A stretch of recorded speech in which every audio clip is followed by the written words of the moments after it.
জি sir.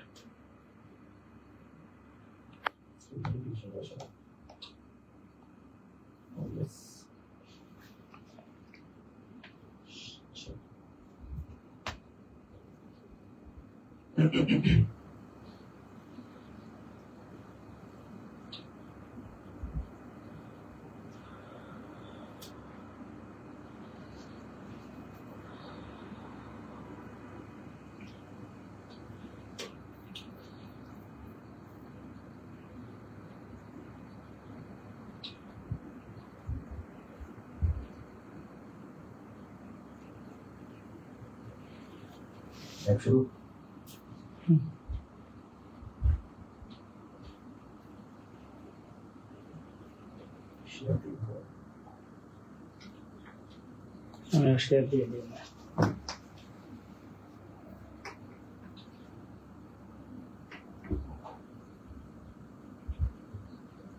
বিসমিল্লাহির রহমানির রহিম। আসসালামু আলাইকুম।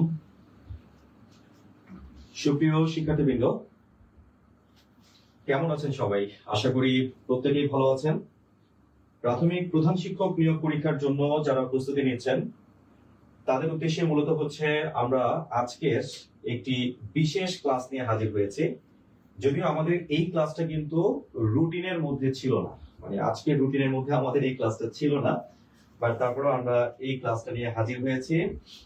তো শুরুতে আমার ভয়েস ঠিকঠাক মতো শুনতে পাচ্ছেন কিনা সবাই, এটা একটু কমেন্ট করে আমাকে একটু জানাবেন যে ভয়েস কি ঠিকঠাক মতো শোনা যাচ্ছে কিনা। এভরিওয়ান একটু কমেন্ট করে জানাবেন ভয়েস কি আমরা ঠিকঠাক মতো শুনতে পাচ্ছি কিনা।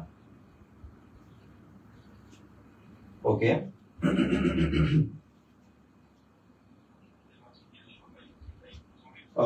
মৃত্তিকা কমেন্ট করেছেন।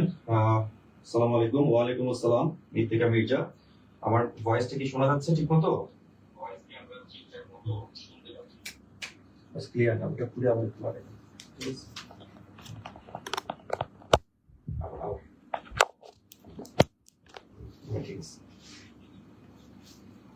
ওকে, আচ্ছা, আমরা দেখতে পাচ্ছি আমাদের সাথে আলহামদুলিল্লাহ অনেক শিক্ষার্থী ইতোমধ্যে আমাদের সাথে যুক্ত হয়ে গেছেন। তো আমি আর কথা না বাড়িয়ে সরাসরি আমাদের আজকের ক্লাসে চলে যাব। আমাদের আজকের ক্লাসের টপিকটা আমরা স্ক্রিন থেকে দেখতে পাচ্ছি। টপিকটা সবাই আমরা নিশ্চয়ই স্ক্রিন থেকে দেখতে পাচ্ছি। লেখা আছে প্রাইমারি প্রধান শিক্ষক প্রস্তুতি। আমাদের আজকের টপিকটা হচ্ছে ইংলিশ গ্রামার অ্যানালাইসিস।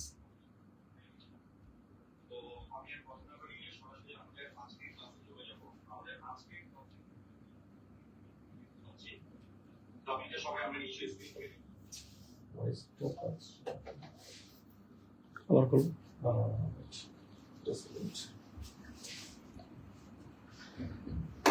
আচ্ছা না ভাই, ভয়েসে প্রবলেম হয়েছে, একটু একটা সেকেন্ড।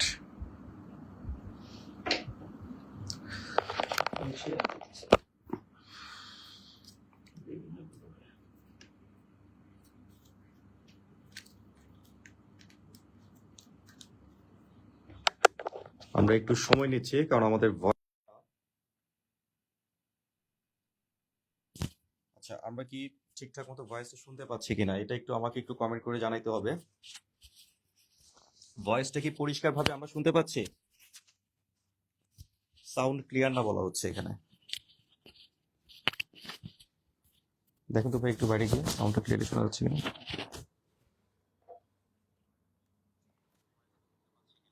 আমাকে একটু কমেন্ট করে জানাইতে হবে ভয়েসটা কি পরিষ্কার ভাবে আমরা শুনতে পাচ্ছি। এখন মনে ক্লিয়ার।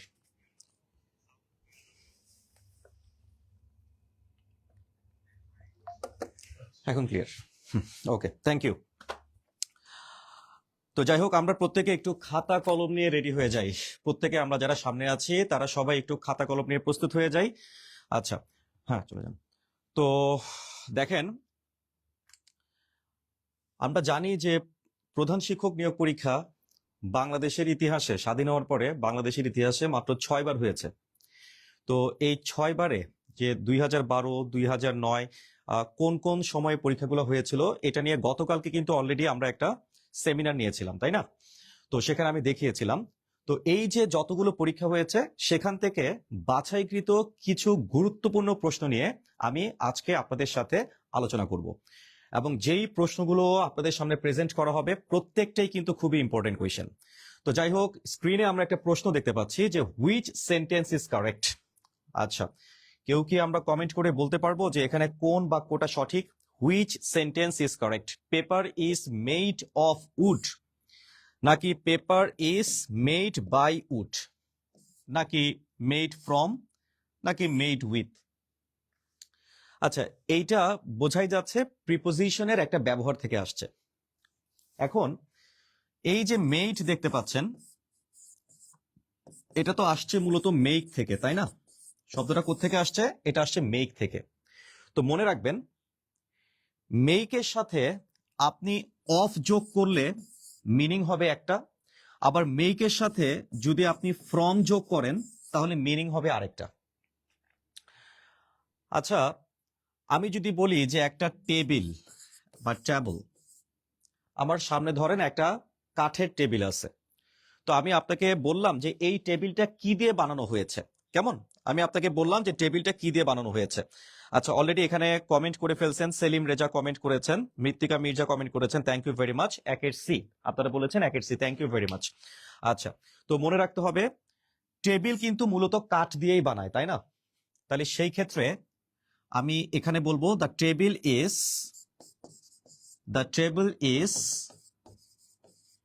Made of would. একটা টেবিল কাঠ দিয়ে বানানো হয়েছে এবং টেবিলের সামনে কিন্তু কাঠটা কিন্তু দৃশ্যমান, মানে যেটা দিয়ে বানানো হয়েছে সেটা কিন্তু দৃশ্যমান, আপনি বুঝতেই পারতেছেন এটা কাঠ দিয়ে বানাইছে।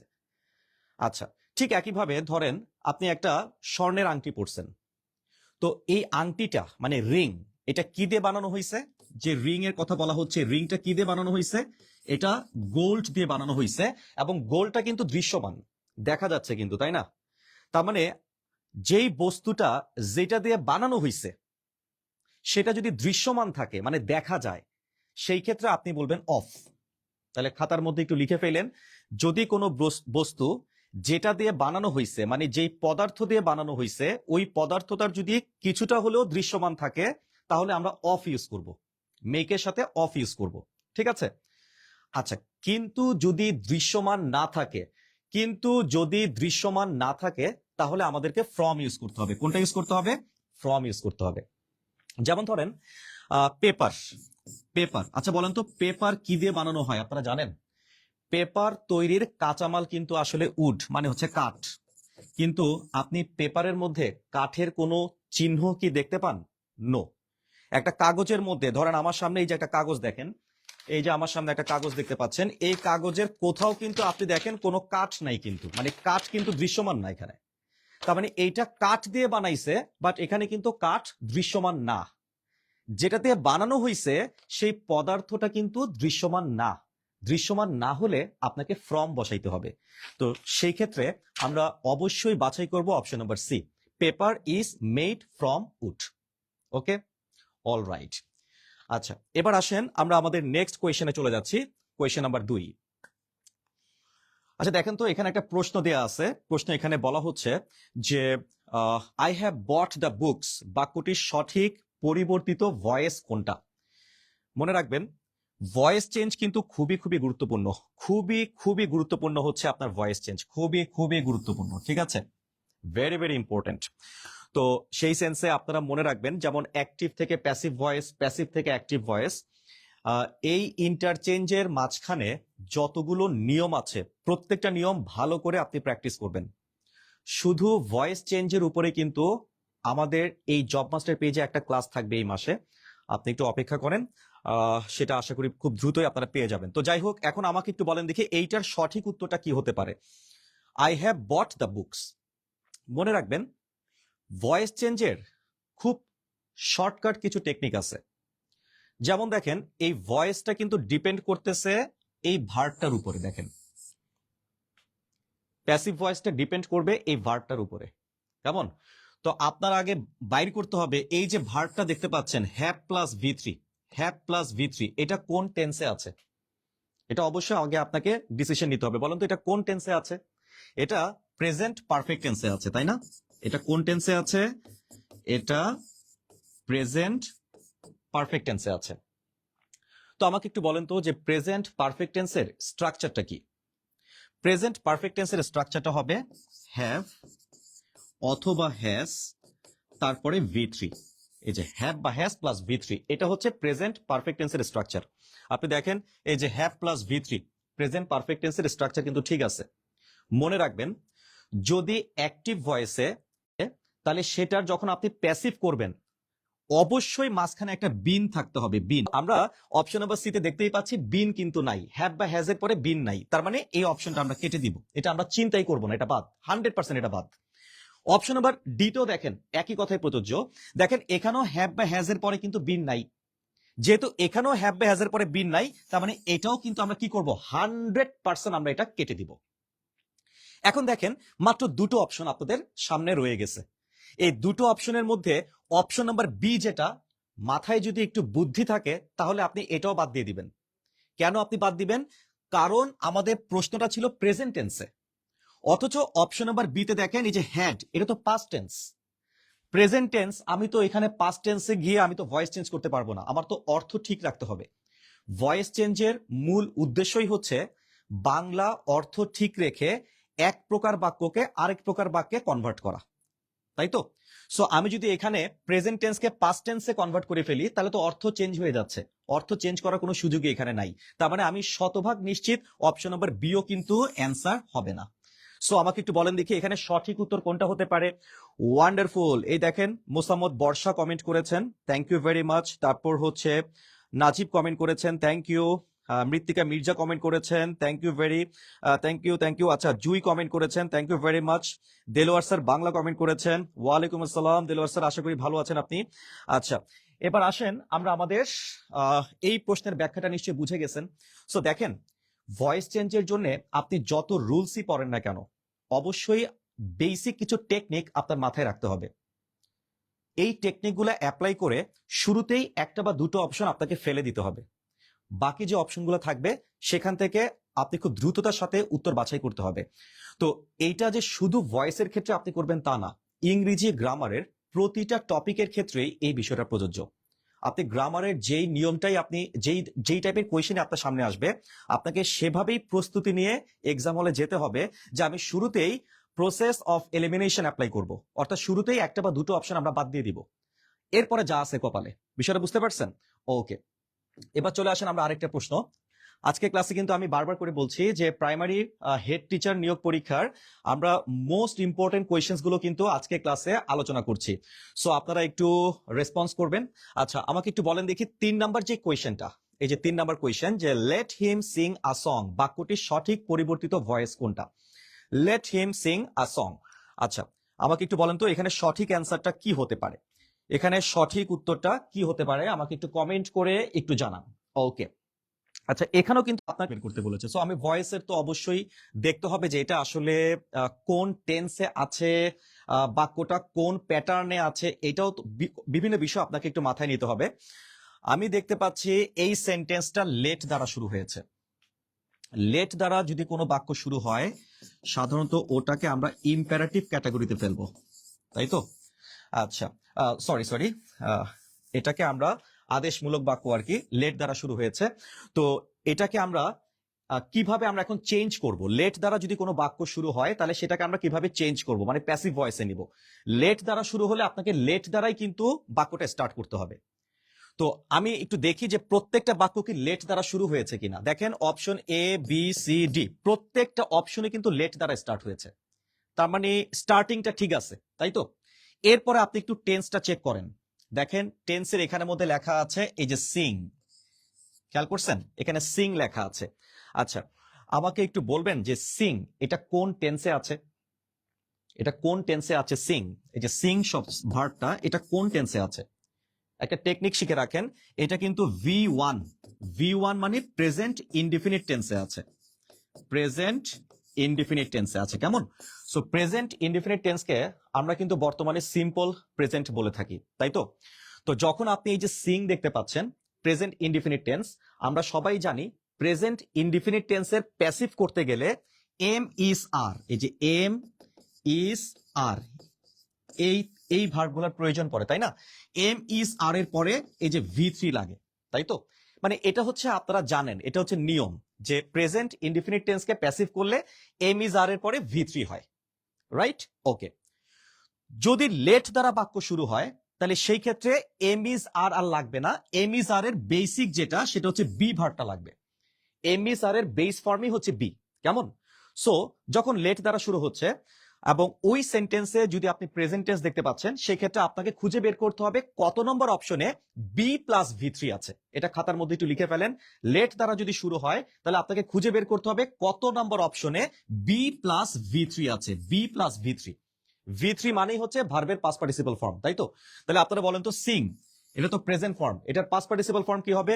সিং এর পাস্ট পার্টিসিপল ফর্ম হচ্ছে সাং, সিং স্যাং সাং, সিং স্যাং সাং, তাই তো? তাহলে এখন আপনি দেখেন যেই যেই অপশনে বি ভার্বের পরে V3 কথাটা নাই, সেই অপশনগুলো আমরা কেটে দিব। ওকে, অপশন নাম্বার এ তে দেখেন, অপশন নাম্বার এ তে আমরা শুরুতে দেখেন এখানে বি আছে, বি এর পরে কিন্তু এখানে V3 নাই, দেখছেন এই যে V3 নাই, তার মানে এখানে স্যাং আছে, সাং কিন্তু নাই। সো আমি 100% নিশ্চিত অপশন নাম্বার এ হবে না, এটাকে আমরা কেটে দিব। অপশন নাম্বার বি তে যান, অপশন নাম্বার বি তে এখানে তো বি শব্দটাই তো এখানে নাই, আমাদের যেহেতু বি ভার্বটা লাগবে, এখানে তো বি ভার্বটাই তো নাই, তার মানে এটা আমি 100% নিশ্চিত এই অপশনটাও হচ্ছে না, এটাও আমরা কেটে দিব। অপশন নাম্বার সি তে তাকায় দেখেন, এখানেও সেম বিষয়, এখানেও কিন্তু বি ভার্বটা নাই, আবার সাং এর জায়গায় স্যাং বসাই দিছে, তার মানে আমি 100% নিশ্চিত অপশন নাম্বার সিও কিন্তু হচ্ছে না। তাহলে বলেন দেখি, সব দিক বিবেচনা করে 100% নিশ্চিত হয়ে আমরা কোন অপশনটা বাছাই করব? অবশ্যই অপশন নাম্বার ডি বাছাই করব। সো আপনি প্রশ্ন সলভ করার সময় যদি কিছু শর্টকাট টেকনিক আপনি যদি মনে রাখেন আর কি, এগুলোকে শর্টকাটও বলা যায় না, কারণ shortcut, there is no shortcut to success. মানে এগুলা আপনি পুরো ভয়েস যখন আপনি স্টাডি করবেন, ভয়েস নিয়ে যখন আপনি কাজ করবেন, আমরা যখন আপনাকে ভয়েসটা পড়াবো, পড়াতে পড়াতে কিন্তু এই নিয়ম কানুনগুলো চলে আসবে, ঠিক আছে? যে এটা থাকলে এটা করবেন, এই এই পরিস্থিতিতে এই এই কৌশলগুলো অ্যাপ্লাই করবেন, কেমন? তো সেটা আমরা কিন্তু ক্লাসের মধ্যেই আপনাদেরকে বলে দিচ্ছি। যেমন ভয়েসের উপর আমাদের ক্লাস রয়েছে, ভয়েসের ক্লাসেই কিন্তু আমরা এই বিষয়গুলো আপনাদেরকে বলে দিব, ঠিক আছে? আচ্ছা, এনিওয়ে, আর এই গাথাটা আপনাদেরকে আরেকটু একটু বলে রাখি, যারা প্রাইমারি টিচার রিক্রুটমেন্টের জন্য প্রিপারেশন নিচ্ছেন, তাদের জন্য কিন্তু আমাদের মাস্টার ব্যাচ 1.0 এটা একটা পেইড ব্যাচ, আমাদের এই ব্যাচের ক্লাস কিন্তু অলরেডি চলমান। ইতোমধ্যে আমাদের তিনটা ক্লাস কিন্তু অলরেডি পেইড ব্যাচে হয়ে গেছে। যারা আপনারা আমাদের প্রাথমিক শিক্ষক নিয়োগ কোর্সে ভর্তি হতে চাচ্ছেন, তাদের জন্য একটা বিশাল অফার রয়েছে, সেটা আগামী 5ই আগস্ট উপলক্ষে। আপনারা জানেন যে 5ই আগস্টকে কিন্তু আমরা বলি 36শে জুলাই, তাই না? সো এই 36শে জুলাই উপলক্ষে আমাদের 3600 টাকার একটা কোর্স, এইটা মাত্র 1000 টাকায় আমরা ভর্তি নিচ্ছি, মানে 999 টাকায় আমরা ভর্তি নিচ্ছি, অনলি 999 টাকায়। সো 999 টাকায় আপনি কি পাচ্ছেন? আপনি 6 মাস ব্যাপী একটা লাইভ কোর্স করতেছেন এবং এটা পেইড। 6 মাসে আপনি 122টা ক্লাস পাচ্ছেন, 122টা ক্লাস। দেন হচ্ছে এখানে আপনি 80টা লেকচার শিট পাচ্ছেন, জুম সলভ ক্লাস পাচ্ছেন, আর এখানে প্রায় 100-র উপর কিন্তু আপনি এখানে পরীক্ষা পাচ্ছেন, মানে লাইভ এক্সাম পাচ্ছেন। সো এই যে একটা রেগুলার কোর্স, একটা খুবই এক্সক্লুসিভ কোর্স, এটা 36শে জুলাই উপলক্ষে আগামী 5ই আগস্ট পর্যন্ত আমরা ভর্তি নিব মাত্র 999 টাকায়, ঠিক আছে? ওকে, এবার আপনারা চলে আসেন আমাদের নেক্সট কোয়েশ্চেনে। আচ্ছা, কোনটি ম্যাটেরিয়াল নাউন? একটু কমেন্ট করে জানান দেখি যে এখানে কোনটি ম্যাটেরিয়াল নাউন। আচ্ছা, ম্যাটেরিয়াল নাউন বলতে আসলে আপনারা বোঝেনটা কি, ঠিক আছে? তো একটা বিষয় আপনাদেরকে আমি একটু ক্লিয়ার করে দেই, যেমন নাউনের ক্লাসিফিকেশন যেটা, এটা কিন্তু পরীক্ষার জন্য খুবই ইম্পর্টেন্ট, অর্থাৎ কাইন্ডস অফ নাউন। বিশেষভাবে প্রধান শিক্ষক নিয়োগ পরীক্ষায় কাইন্ডস অফ নাউন কিন্তু খুবই ইম্পর্টেন্ট, খুবই ইম্পর্টেন্ট। তো সেই ক্ষেত্রে আপনাকে একটু দেখতে হবে যে নাউন আসলে কয় প্রকার। এটা তো আমরা সবাই জানি। প্রধানত আমরা নাউনকে দুই ভাগে ভাগ করি। একটা হচ্ছে যাদেরকে আমরা টাচ করতে পারি, এদেরকে আমরা কেমন টাইপের নাউন বলবো? আচ্ছা, এদেরকে আমরা বলবো হচ্ছে concrete noun, CRETE, concrete noun. আর যাদেরকে টাচ করা যায় না তাদেরকে আমরা বলবো হচ্ছে অ্যাবস্ট্রাক্ট নাউন।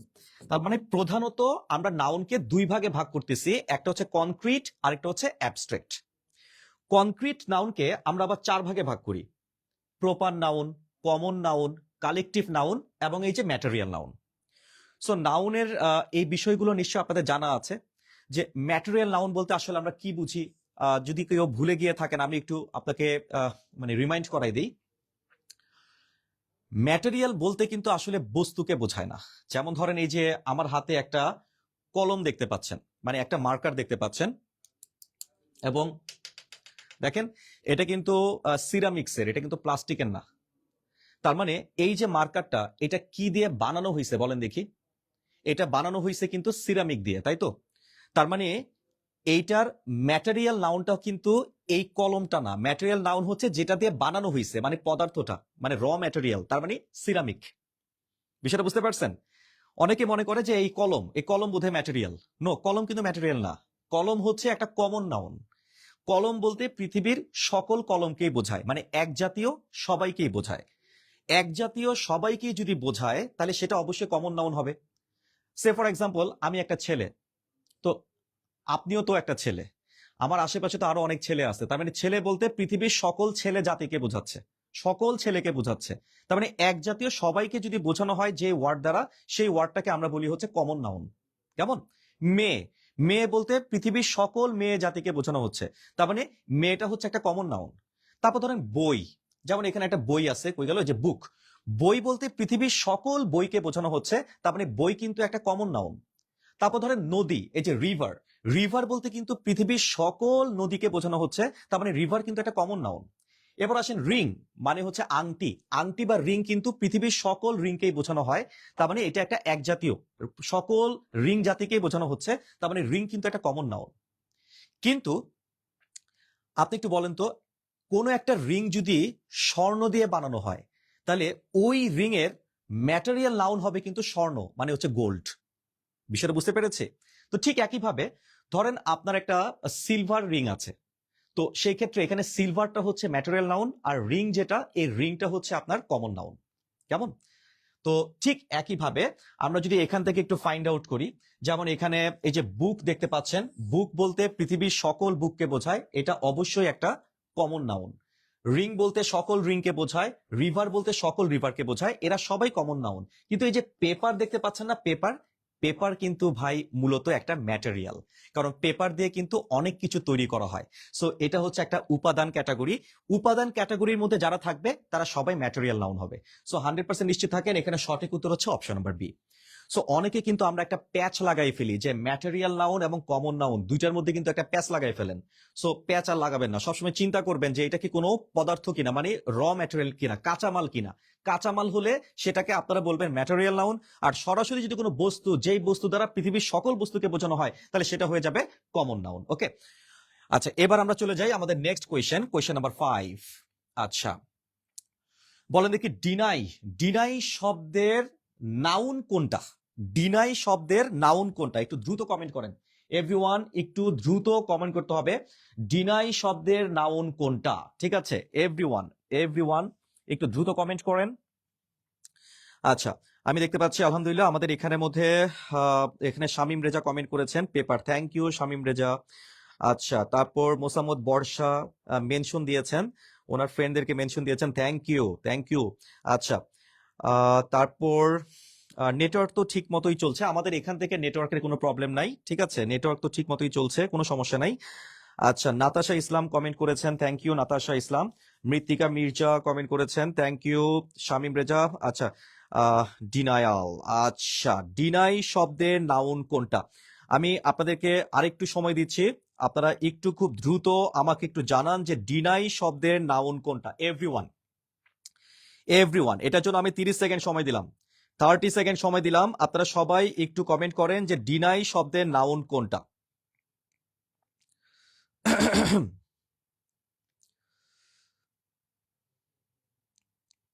ডিনাই, ডিনাই বলতে তো আপনারা সবাই জানেন যে অস্বীকার করা, ঠিক আছে অস্বীকার করা। এটার নাউন কোনটা? প্রত্যেকে একটু কমেন্ট করেন। এখানে একজন কমেন্ট করেছেন ডিনায়াল, ঠিক আছে একজন কমেন্ট করেছেন ডিনায়াল, ঠিক আছে okay okay okay thank you. আর আর কে? সেলিম রেজা কমেন্ট করছেন তাই তো? আচ্ছা ওকে সেলিম রেজা কমেন্ট করেছেন। আচ্ছা তারপর মোসাম্মদ বর্ষা বলেছেন হচ্ছে 5-এর বি বলেছেন, denial, thank you very much. আচ্ছা নাতাশা ইসলাম কমেন্ট করেছেন denial, thank you very much, thank you. আপনাদের প্রত্যেকের উত্তর সঠিক। ডিনাই এটা মূলত হচ্ছে একটা ভার্ব, ঠিক আছে, আর এটা নাউন ফর্মটা হবে ডিনায়াল, ঠিক আছে। ডিনাই এটা একটা ভার্ব, এটা নাউন ফর্মটা কি হবে বলেন দেখি, এটা নাউন ফর্মটা হবে হচ্ছে ডিনায়াল। ওকে, আচ্ছা এবার আমরা চলে যাই আমাদের নেক্সট কোয়েশ্চেনে, কোয়েশ্চেন নাম্বার 6। ওকে, ন্যারেশন। ন্যারেশন থেকে আপনি প্রশ্ন পাবেন, কিন্তু মনে রাখবেন ভয়েস চেঞ্জ ন্যারেশন প্রধান শিক্ষক নিয়োগ পরীক্ষার জন্য, নট অনলি প্রধান শিক্ষক, প্রাইমারি শিক্ষক নিয়োগ পরীক্ষা, সহকারী শিক্ষক বা প্রধান শিক্ষক যেটাই বলেন না কেন, ভয়েস চেঞ্জ ন্যারেশন খুবই ইম্পর্টেন্ট, এটা লাগবেই। আর সকল চাকরির পরীক্ষাতে মূলত এখান থেকে প্রশ্ন আসেই, সেটা হেড টিচার নিয়োগ পরীক্ষা হোক আর বিসিএস প্রিলিমিনারি পরীক্ষা হোক, সকল পরীক্ষার মধ্যেই আপনার ভয়েস চেঞ্জ ন্যারেশন ট্রান্সফরমেশন এগুলো হচ্ছে একটা কমন টপিক, এগুলো থেকে প্রশ্ন হয়, স্পেশালি ভয়েস ন্যারেশন থেকে তো হয়ই। তো এইটার সঠিক উত্তরটা একটু বলবেন যে Rahim called me a coward. Rahim called me a coward মানে রহিম আমাকে কাপুরুষ বলে সম্বোধন করেছিল, তাই তো। এইটার ডিরেক্ট স্পিচটা কি হবে?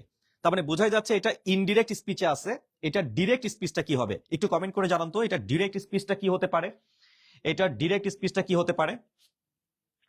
রহিম said to me you are a coward. Rahim told me you are a coward. Rahim says to me you are a coward. Rahim said to me you were a coward. আচ্ছা আচ্ছা, আমাকে একটু বলবেন এই যে এখানের মধ্যে এই যে ইনভার্টেড কমার মধ্যে আপনি দেখেন এই যে প্রেজেন্ট টেন্স আছে, ঠিক আছে। তো ইনভার্টেড কমার মধ্যে যদি প্রেজেন্ট টেন্স থাকে তাহলে কমা উঠে গেলে সেটা কিন্তু পাস্ট টেন্স হয়ে যায়, তাই না? আচ্ছা, তো এখন আপনারা আমাকে একটু বলেন তো এখানে সঠিক উত্তরটা কি হতে পারে। এভরিওয়ান এভরিওয়ান এটা সঠিক উত্তরটা একটু কমেন্ট করে জানান। আচ্ছা আমি দেখতে পাচ্ছি আমিন আমিন আচ্ছা সরি মোসাম্মদ বর্ষা কমেন্ট করছেন, 6 নম্বরের কমেন্ট উনি করে ফেলছেন, অপশন নাম্বার সি কমেন্ট করছেন, এই যে সি কমেন্ট করছেন। আচ্ছা একটা বিষয় খেয়াল করেন, অপশন নাম্বার সি কিন্তু আপনি শুরুতেই কাইটে দিবেন, অপশন নাম্বার সি নেওয়ার কোনো সুযোগই নাই ভাই। কেন বলেন তো? কারণ আপনারা দেখতে পাচ্ছেন এখানে যে মেইন ভার্বটা এই যে কল্ড দেখছেন, এই ভার্বটা কিন্তু পাস্ট টেন্সে আছে।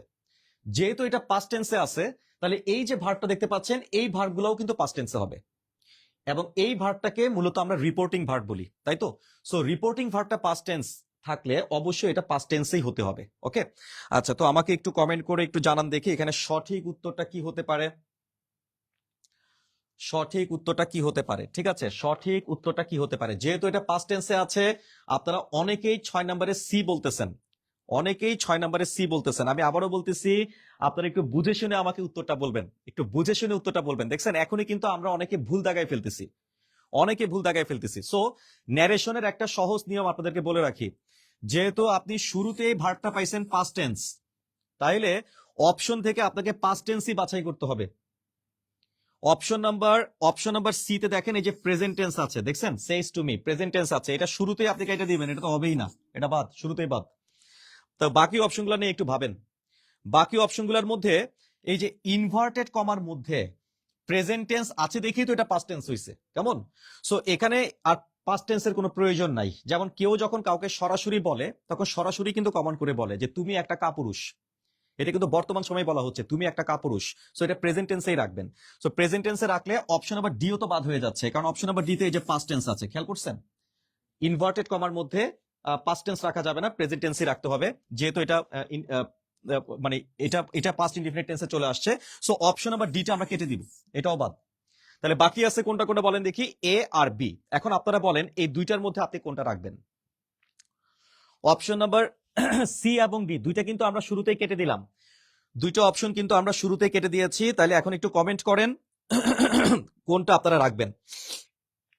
আচ্ছা আমি দেখতে পাচ্ছি এখানে মোহাম্মদ জয়নাল আবেদিন জনি কমেন্ট করছেন, অপশন নাম্বার এ বলতেছেন। আমির পদ্মজা কমেন্ট করেছেন এ বলেছেন। নাতাশা ইসলাম কমেন্ট করেছে আচ্ছা একটু কম পারি ন্যারেশন, থ্যাংক ইউ।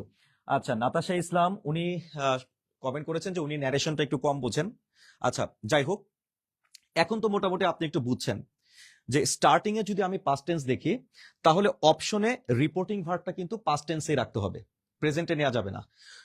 এই অপশনটা কাটছি কেন? কারণ এটা প্রেজেন্টে ছিল, কেটে দিলাম। এটা কেন কাটছি? ইনভার্টের মধ্যে আবার এখানে পাস্ট টেন্স চলে আসছে, ইনভার্টের মধ্যে কিন্তু পাস্ট টেন্স থাকবে না, ইনভার্টের মধ্যে কিন্তু অবশ্যই প্রেজেন্ট টেন্স থাকতে হবে, যে কারণে এটাও কেটে দিলাম। তাহলে বাকি আছে এই দুইটা অপশন, ঠিক আছে, অপশন নাম্বার এ আর বি। আপনি অপশন নাম্বার এ তে দেখতে পাচ্ছেন লেখা আছে রহিম সেড টু মি, পাইছেন? আর অপশন নাম্বার বি তে আছে রহিম টোল্ড মি। সাধারণত আহ, এই যে ডিরেক্ট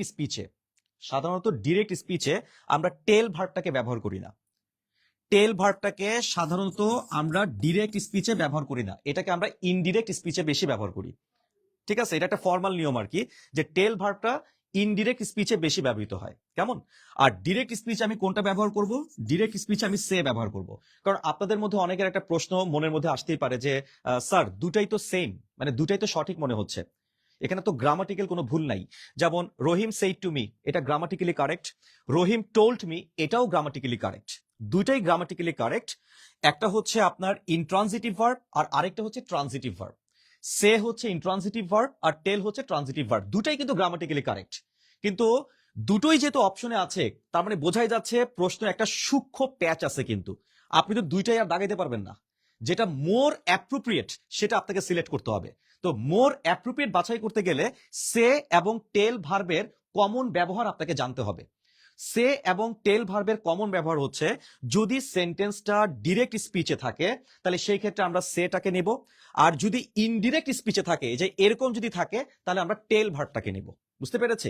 তো যেহেতু এটা ডিরেক্ট স্পিচে আছে, সো আমি টেল ভার্বটাকে নেব না, আমি সে ভার্বটাকে নেব। সো এই যে একটা গুরুত্বপূর্ণ তথ্য আপনারা পাইলেন, এটা আগে থেকে কে কে জানতেন একটু কমেন্ট করে জানান। সে এবং টেল ভার্ব, এই যে সে এবং টেল ভার্বের এই এক্সক্লুসিভ পয়েন্টটা আপনারা আগে থেকে কারা কারা জানতেন একটু কমেন্ট করে জানান, ঠিক আছে? আর যদি না জেনে থাকেন তাহলে অবশ্যই খাতার মধ্যে নোট করে ফেলেন।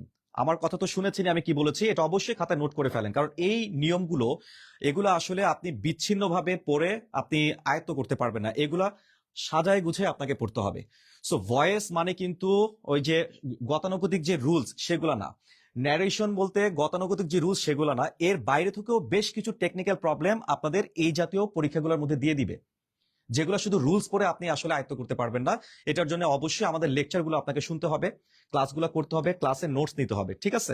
ওকে, তো যাই হোক, এবার আসেন আমরা আমাদের নেক্সট কোয়েশ্চেনে চলে যাচ্ছি। Question number 7। ওকে, আচ্ছা, তো যাই হোক, আলহামদুলিল্লাহ এখানে ফারুক হোসেন রাজু কমেন্ট করেছেন, আগে জানতাম না স্যার, থ্যাংক ইউ ফারুক, জানলেন তো এখন নতুন কিছু।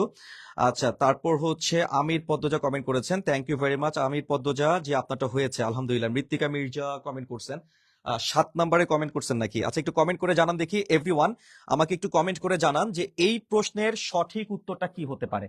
এভরিওয়ান, 7 নম্বর যে কোয়েশ্চেনটা আপনারা দেখতে পাচ্ছেন, এটার সঠিক অ্যান্সারটা কি হতে পারে? কেমন? You should attend dash your lessons. You should attend dash your lessons. এটা অবশ্য খুবই সহজ হয়ে গেছে প্রশ্নটা, এখানে আমরা খুব বেশি সময় নেব না। মনে রাখবেন কিছু ভার্ব আছে, বুঝছেন, কিছু ভার্ব আছে যাদের সাথে আসলে অ্যাপ্রোপ্রিয়েট কিছু প্রিপোজিশন বসাইতে হয় এবং সেটার স্পেসিফিক কিছু মিনিং থাকে, সুনির্দিষ্ট কিছু মিনিং থাকে। কেমন? যেমন ধরেন আপনার লিসেন, এই যে লিসেন, আচ্ছা, আমার কথা শোনো, আমার কথা শোনো। এখন আমি কি আপনাকে বলবো লিসেন মাই ওয়ার্ড? এটা কি বলা যায়? নো। আপনি কি বলবেন লিসেন অফ মাই ওয়ার্ড? তাও তো বলা যাবে না। লিসেন বাই মাই ওয়ার্ড বলা যাবে না। কিন্তু লিসেনের সাথে অ্যাপ্রোপ্রিয়েট প্রিপোজিশন হচ্ছে টু, আপনাকে টুই বলতে হবে, লিসেন টু। কেমন? কোনো কথা শোনা বা ইত্যাদি লিসেন শব্দের সাথে অ্যাপ্রোপ্রিয়েট টুই বসাইতে হয়। সো এই যে কিছু ভার্বের সাথে অ্যাপ্রোপ্রিয়েট কিছু প্রিপোজিশন বসে, এই ব্যবহারগুলো আপনি যখন অ্যাপ্রোপ্রিয়েট প্রিপোজিশন পড়বেন তখন আপনি এগুলো জানতে পারবেন। অলরেডি এগুলা কিন্তু প্যাচ লেগে যায়, সেজন্য আমার সাজেশন থাকবে আপনি ডেইলি অ্যাপ্রোপ্রিয়েট প্রিপোজিশন 1 পাতা 2 পাতা করে ডেইলি পড়তে থাকবেন, ডেইলি রিডিং এর উপর রাখবেন, যাতে করে এই কোন শব্দের সাথে কোন প্রিপোজিশনটা বসে এটা যাতে আপনার মাথার মধ্যে পুরো গেঁথে যায়। তো মনে রাখবেন অ্যাটেন্ডের সাথে অ্যাপ্রোপ্রিয়েট প্রিপোজিশন আপনাকে টু বসাইতে হবে। কেমন? যেমন এখানে বলতেছে you should attend dash your lessons, মানে সহজ কথায় তোমার পড়াশোনা করা উচিত বা পড়াশোনায় অংশ নেওয়া উচিত, অথবা তোমার ক্লাসে অংশ নেওয়া উচিত, কোনো কিছুতে অংশ নেওয়া উচিত, কেমন, বা কোনো কিছুতে মনোযোগ দেওয়া উচিত। তাহলে সেই ক্ষেত্রে অবশ্যই আপনাকে অ্যাটেন্ডের সাথে টু বসাইতে হবে। ঠিক একইভাবে ধরেন পে টু অ্যাটেনশন, আমরা অনেক সময় বলি না যে অ্যাটেনশন পে করো, সেক্ষেত্রেও কিন্তু আমরা কোনো কিছুর প্রতি আর কি সেক্ষেত্রেও আমরা টুটাকে ব্যবহার করি। কোনো কিছু প্রতি বুঝাইতেই আমরা টু শব্দটাকে ব্যবহার করি। তো এটা হচ্ছে বেসিক ব্যবহার, কিন্তু অ্যাটেন্ড ভার্বের সাথে অ্যাপ্রোপ্রিয়েট ব্যবহার হচ্ছে টু। অ্যাটেন্ডের সাথে টুই বসাইতে হবে, যেমন লিসেনের সাথে আমরা অ্যাপ্রোপ্রিয়েট প্রিপোজিশন টু বসাই। সো এই জাতীয় অ্যাপ্রোপ্রিয়েট প্রিপোজিশন গুলোতে কারা কারা আপনারা খুব ঝামেলা ফেস করেন একটু কমেন্ট করে জানান তো, যে আপনাদের প্রিপোজিশনের উপর কি এক্সক্লুসিভ কোনো সাজেশন শিট লাগবে কিনা। ঠিক আছে, একটু কমেন্ট করে জানান যে আপনারা প্রিপোজিশনে যদি সমস্যা ফেস করেন, কোন শব্দের সাথে কোন প্রিপোজিশন অ্যাপ্রোপ্রিয়েটলি বসতেছে এটা যদি আপনারা বুঝতে না পারেন, তাহলে অবশ্যই জব মাস্টার আপনাদের জন্য একটা এক্সক্লুসিভ প্রিপোজিশনের সাজেশন শিট আমাদের আমাদের যে গ্রুপটা আছে এই গ্রুপটার মধ্যে আমরা আপলোড করে দিব। ঠিক আছে, ওকে।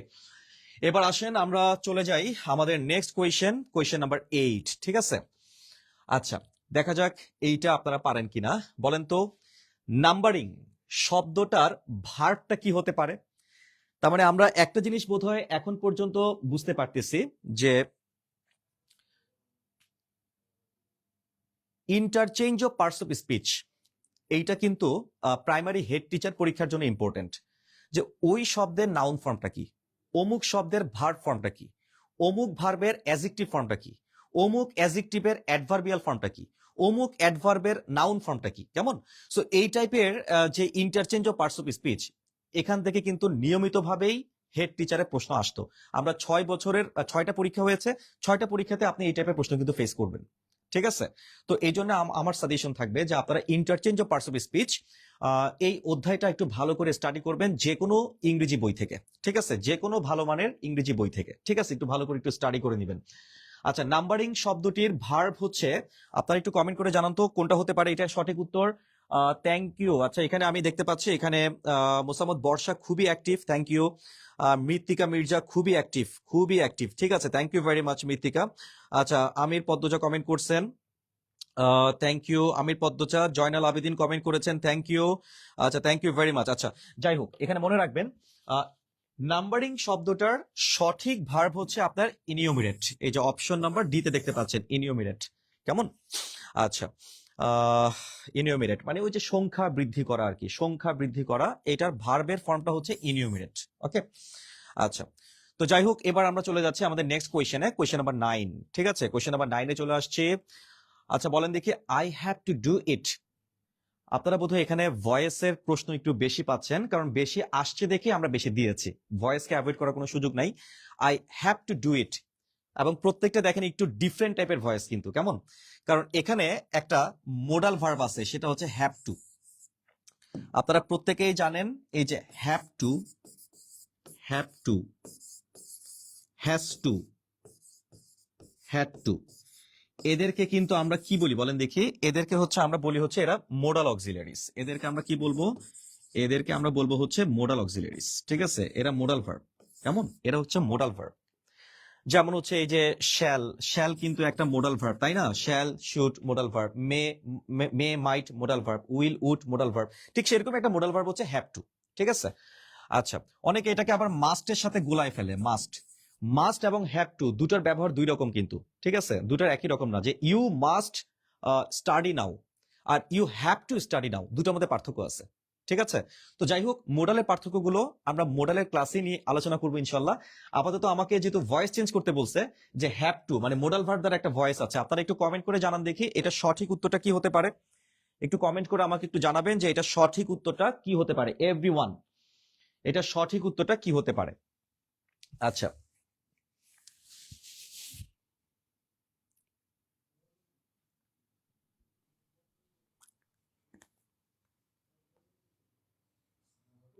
আচ্ছা, আমি দেখতে পাচ্ছি এখানে অলরেডি কমেন্ট করেছেন একজন।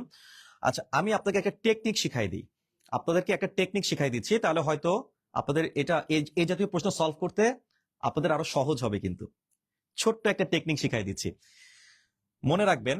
যখনই আপনারা ইনফিনিটিভ একটা টার্ম দেখবেন, এই যে to do, to plus verb, তাই না? টু প্লাস ভার্ব, এই অংশটুকু তো আমরা ইনফিনিটিভ বলি, তাই না? ইনফিনিটিভ, এই অংশটুকে আমরা কি বলি? ইনফিনিটিভ বলি। ইনফিনিটিভের সাধারণ স্ট্রাকচার হচ্ছে টু প্লাস ভার্ব, তাই তো? সাধারণ স্ট্রাকচারটা হচ্ছে টু প্লাস ভার্বের বেস ফর্ম, টু প্লাস ভার্বের বেস ফর্ম মানে টু প্লাস ভার্ব, সহজ কথায়। যেমন হচ্ছে এই যে টু গো, কেমন? তারপর ধরেন এই যে টু ইট, রাইট? তারপর ধরেন হচ্ছে আপনার টু ডু, রাইট? তার মানে এরা সবাই হচ্ছে ইনফিনিটিভ, এই যে ইনফিনিটিভ। যদি বলা হয় যে এদেরকে প্যাসিভ করার জন্য, তাহলে আপনাকে খুঁজে বের করতে হবে কোন কোন অপশনে এদের পরে বি প্লাস ভি থ্রি আছে। বি প্লাস ভি থ্রি অর্থাৎ স্ট্রাকচারটা হবে এরকম যে to be plus V three, to be plus V three, কেমন?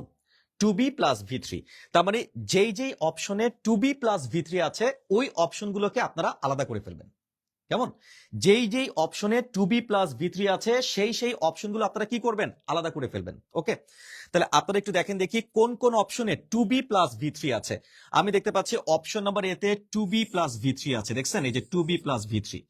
অপশন নাম্বার এই দেখেন অপশন নাম্বার বি তে কিন্তু টু বি নাই, এখানে কিন্তু টু বি নাই, এখানে আছে ইট বি, এখানে টু বি কিন্তু নাই। তার মানে বোঝা যাচ্ছে অপশন নাম্বার বি 100% বাদ হয়ে যাবে, এটা বাদ। এবার চলে আসেন অপশন নাম্বার সি।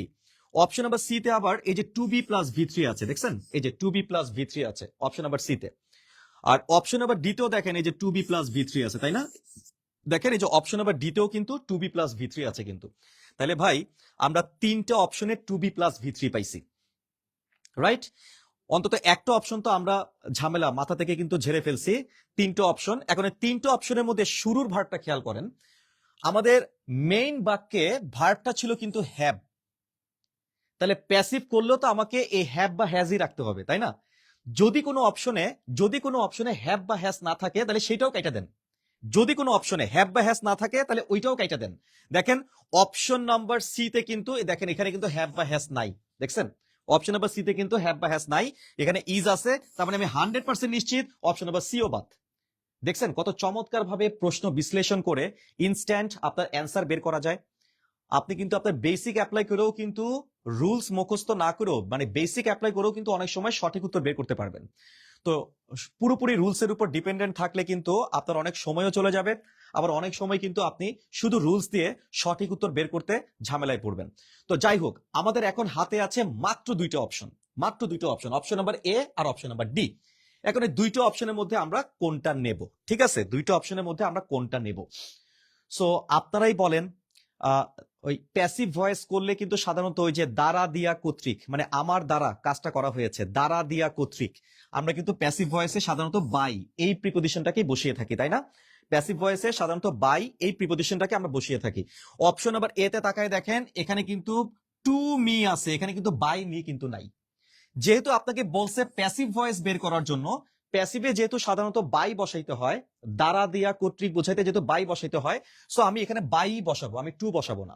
সেই সেন্সে অপশন নাম্বার এও আমরা কেটে দিব।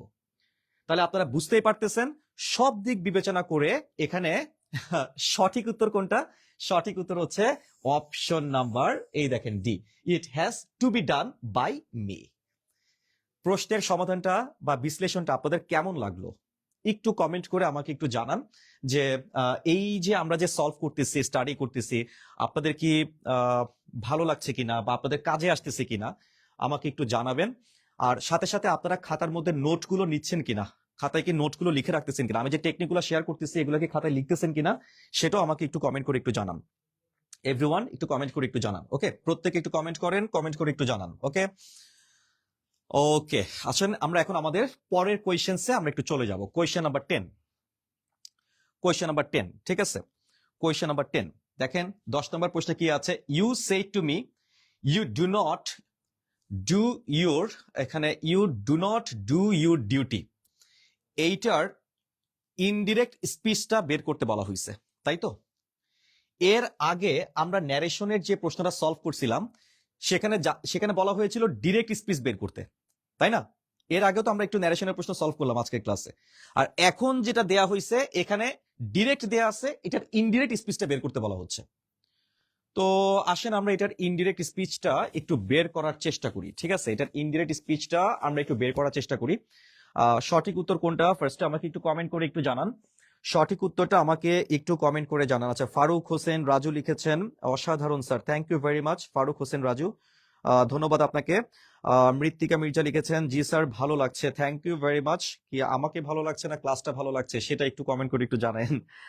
আচ্ছা, তো যাই হোক, আমি পদ্মজা অলরেডি কমেন্ট করে ফেলছেন, it has to be, thank you. আচ্ছা, বর্ষা 10 নম্বরের সঠিক উত্তর অলরেডি কমেন্ট করে দিয়েছেন, উনি বলছেন সঠিক উত্তর অপশন নাম্বার বি।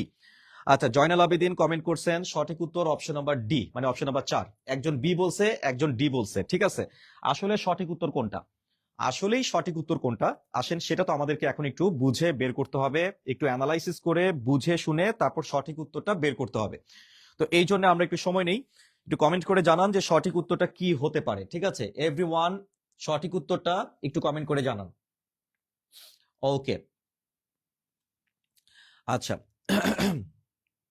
আচ্ছা, আমাকে একটু কমন সেন্স অ্যাপ্লাই করে বলবেন, একটু কমন সেন্স অ্যাপ্লাই করেন, কমন সেন্স। ঠিক আছে, আপনার অনেক অনেক বেশি রকেট সায়েন্সের প্রয়োজন নাই, কমন সেন্স অ্যাপ্লাই করে একটু বলেন। এই যে এখানে এখানে ইনভার্টেড কমার মধ্যে বলেন তো এখানে কোন টেন্স আছে? এই যে ডু নট ডু, এটা কোন টেন্সে আছে? একদম কমন সেন্স, ডু ডিড, তাই না? ডু ডিড ডান, আমরা তো পড়ছি এগুলা, ডু ডাস ডিড পড়ছেন না? তো ডু যেটা আছে এটা তো অবশ্যই প্রেজেন্ট টেন্সে আছে, রাইট? প্রেজেন্ট ইনডিফিনিট টেন্সে আছে, তাই তো? সো একদম কমন সেন্স, যদি ইনভার্টেড কমার মধ্যে প্রেজেন্ট ইনডিফিনিট টেন্স থাকে তাহলে কমা উঠে গেলে সেটা তো পাস্ট ইনডিফিনিট টেন্স হয়ে যাবে, রাইট? যেহেতু এটা ডু আছে, সো আমি যদি এখন এখানে ইনভার্টেড কমাটা উঠাই দিই তাহলে সেটা কি হয়ে যাবে? সেটা ডিড হয়ে যাবে। কেন সেটা ডিড হবে? কারণ রিপোর্টিং ভার্বটা কিন্তু পাস্ট টেন্সেই আছে, দেখছেন? এই যে সেইড, এই দেখেন সেইড, এই ভার্বটা কিন্তু পাস্ট টেন্সে আছে। রিপোর্টিং ভার্বটা যেহেতু পাস্ট টেন্সে আছে, সো কমা উঠে গেলে এই ভার্বটা পাস্ট টেন্সে হয়ে যাবে, মানে পাস্ট ইনডিফিনিট টেন্সে হয়ে যাবে, তার মানে ডিড হয়ে যাবে। সো এখন আপনারা একটু খুঁজে বের করবেন যে কোন কোন অপশনে ডিড নাই। যেই যে অপশনে ডিড নাই সেই অপশনগুলো আপনারা কেটে দেন। অপশন নাম্বার এ তে তাকান, অপশন নাম্বার এ তে দেখতে পাচ্ছি, দেখেন এখানে ডু আছে, এখানে ডিড কিন্তু নাই। সো আমরা 100% নিশ্চিত অপশন নাম্বার এ হবে না, এটা আমরা কেটে দিলাম। এবার আমরা অপশন নাম্বার সি তে তাকান, দেখেন অপশন নাম্বার সি তেও কিন্তু ডিড নাই, এখানেও ডু আছে, ডিড কিন্তু নাই। তার মানে আমি শতভাগ নিশ্চিত এটাও হবে না, সো এই অপশনটাও আমরা কেটে দিলাম। তাহলে দেখছেন চোখের পলকে আমরা কিন্তু দুটো অপশন বাদ দিয়ে দিলাম, অপশন নাম্বার এও বাদ, আবার অপশন নাম্বার সিও বাদ, দুটো অপশনই বাদ। এই যে খুব দ্রুত, একটা কথা আছে না যে বলে যে বাসর রাতে বিলাই মারতে হয়, একটা কথা তো আছে নাকি? আচ্ছা, এইটার মানেটা হচ্ছে যে শুরুতেই কিন্তু আপনার শক্তিমত্তা আপনার শত্রুপক্ষকে জানান দেওয়াটা উচিত, যাতে করে সহজেই সে আপনাকে ঘায়েল করে ফেলতে না পারে। এক্সাম হলটাও কিন্তু মূলত একটা যুদ্ধক্ষেত্র, আর এই প্রশ্নগুলো হচ্ছে আপনার শত্রু, প্রশ্নের অপশনগুলোও কিন্তু আপনার এনিমি। সো আপনার প্রথম কাজ হচ্ছে এই যে শত্রুপক্ষের মধ্য থেকে যত দ্রুত সম্ভব একটা বা দুটো শত্রুকে মাইনাস করে ফেলতে হবে। তাইলে দেখেন 4 জন আপনার সামনে দাঁড়ায় আছে, 4 জন আপনার শত্রু, এর মধ্যে যদি আপনি 2 জনকে শুরুতে ঘায়েল করে ফেলেন তাহলে বাকি 2 জনকে ঘায়েল করাটা কিন্তু অনেক সহজ হয়ে যাবে, আপনি অনেক বেশি এনার্জি নিয়ে তাদেরকে ঘায়েল করতে পারবেন। সো এই নিয়মটাকে আমরা প্রসেস অফ এলিমিনেশন বলি, মানে আমি নিজে এই নাম দিয়েছি এটাকে প্রসেস অফ এলিমিনেশন, POE। ঠিক আছে, আমি যখন আমার স্টুডেন্টদেরকে মানে গ্রামার ট্রেনিং দেই বা গ্রামারটা যখন আমি পড়াই, তখন প্রত্যেকটা প্রশ্ন যেই টপিকই হোক না কেন, গ্রামারের যেই টপিকই হোক না কেন, আমি কিন্তু এই মেথডটা তাদেরকে ফলো করাই, POE, এবং এটাতেই তাদেরকে আমি ইউজ টু করাই দিই। 2 মাস 3 মাস 4 মাস যত মাস ধরে আমি একজন স্টুডেন্টকে আমি পড়াই, ওই অত মাস ধরেই কিন্তু আমি তাদেরকে এই POE সিস্টেমের সাথে পরিচয় করিয়ে দেই, যাতে তারা পরীক্ষার হলে শুরুতেই 1টা 2টা 3টা অপশন ঘায়েল করে সঠিক উত্তরটা একদম সেকেন্ডের মধ্যে বের করে ফেলতে পারে। ঠিক আছে, এটা যে শুধু এই প্রশ্নের ক্ষেত্রে প্রযোজ্য তা না, যে কোনো প্রশ্নের ক্ষেত্রে এটা প্রযোজ্য। ঠিক আছে, তো যাই হোক, এখন আমরা শুরুতেই অপশন নাম্বার এ আর সি কিন্তু ঘায়েল করে ফেললাম, তাহলে বাকি থাকলো বি আর ডি। এখন আপনারা একটা জিনিস খেয়াল করেন, আপনাদেরকে একটু আগে আমি একটা টেকনিক শিখাইছিলাম, সেটা হচ্ছে সে এবং টেল ভার্বের ব্যবহার নিয়ে, মনে আছে? একটু আগে আমি একটা টেকনিক আপনাদেরকে শিখাইছি যে কখন সে ভার্বটা বসে আর কখন টেল ভার্বটা বসে। কার কার মনে আছে? কে কে খাতায় লিখছিলেন কমেন্ট করে একটু জানান, কে কে লিখছিলেন? আচ্ছা, আমি কি বলেছিলাম বলেন তো, যে সে ভার্বটা বসে হচ্ছে সাধারণত ডিরেক্ট স্পিচ, মানে ডিরেক্ট স্পিচে, মানে ডিরেক্ট ন্যারেশনে। দেখেন এই যে এটা ডিরেক্ট ন্যারেশন, তাই না? ইনভার্টেড কমার মধ্যে ডিরেক্ট ন্যারেশন, এবং দেখেন এখানে কিন্তু সে ভার্বটাই বসছে। আর টেল ভার্বটাকে আমরা বসাবো হচ্ছে কমা উঠে গেলে, মানে ইনডিরেক্ট ন্যারেশনে বা ইনডিরেক্ট স্পিচে, তাই তো? তো যেহেতু এটা ইনডিরেক্ট স্পিচ, তো সেই ক্ষেত্রে আমরা অবশ্যই এই সে ভার্বটাকে রাখবো না, ইনডিরেক্ট স্পিচের মধ্যে আমরা অবশ্যই টেল ভার্বটাকে রাখবো। তাহলে আমরা শতভাগ নিশ্চিত হয়ে গেলাম যে এখানে সঠিক উত্তর 100% অপশন নাম্বার ডি। এক্সপ্লেনেশন বা ব্যাখ্যা বা অ্যানালাইসিস, প্রশ্নের যে কিভাবে প্রশ্ন বিশ্লেষণ করতে হয় আপনারা কি শিখতে পারতেছেন বা বুঝতে পারতেছেন? ইংরেজি প্রশ্ন কিভাবে বিশ্লেষণ করতে হয় আশা করা যায় আপনারা আজকের ক্লাস থেকে ইনশাল্লাহ কিছুটা হলেও লাভবান হচ্ছেন। কেমন কিছু বিষয় আপনারা হয়তো রিয়েলাইজ করতেছেন যে গদবাঁধা ভাবে কিন্তু ইংরেজি পড়লে হবে না, আপনাকে ইংরেজিটা ইংরেজির মতো করেই পড়তে হবে। তো সেই জন্য আমাদের জব মাস্টার পেজটাকে ফলো করতে হবে, আমাদের ক্লাসগুলোকে ফলো করতে হবে। আমাদের ইংরেজির টিচাররা যারা আছেন প্রত্যেকে কিন্তু ফ্যান্টাস্টিক, মানে এক একজন ফ্যান্টাস্টিক টিচার কিন্তু, ঠিক আছে? সো ওনাদের প্রত্যেকের ক্লাস আপনাদেরকে একটু ফলো করতে হবে। আমার ক্লাস তো করতেছেনি, পাশাপাশি আপনাদেরকে রাতুল স্যারের ক্লাস করতে হবে, আপনাদেরকে আমাদের সোহেল স্যারের ক্লাস করতে হবে, আমাদের এখানে আমাদের আশফাক কাজী যে স্যার আছেন ওনার ক্লাস আপনাকে করতে হবে। কেমন আমাদের এখানের মধ্যে মনির স্যার আছেন তার ক্লাসও আপনাকে করতে হবে, ঠিক আছে? সো এরকম আমাদের সাদিকুল স্যার আছেন, সাদিকুল স্যারের ক্লাস আপনাকে করতে হবে। সো আমাদের এখানে অনেক বড় একটা প্যানেল আছে ইংরেজির, এবং প্রত্যেকেই কিন্তু এই জগতে 12 থেকে 13 বছর ধরে তারা পড়াচ্ছেন। আরো অনেক অনেক অনেক বেশি বছরের এক্সপিরিয়েন্স অনেকের আছে, মানে 15 বছর প্লাস কিন্তু এক্সপিরিয়েন্স আছে। তো সেই ক্ষেত্রে আপনারা ইনশাল্লাহ ভালো কিছুই পাবেন। কেমন? আচ্ছা, যাই হোক, এবার চলে আসেন আমরা আমাদের নেক্সট কোয়েশ্চেনে চলে যাই। সেটা হচ্ছে কোয়েশ্চেন নাম্বার 11। আচ্ছা, আমাকে একটু বলেন দেখি এখানে সঠিক উত্তরটা কি হতে পারে।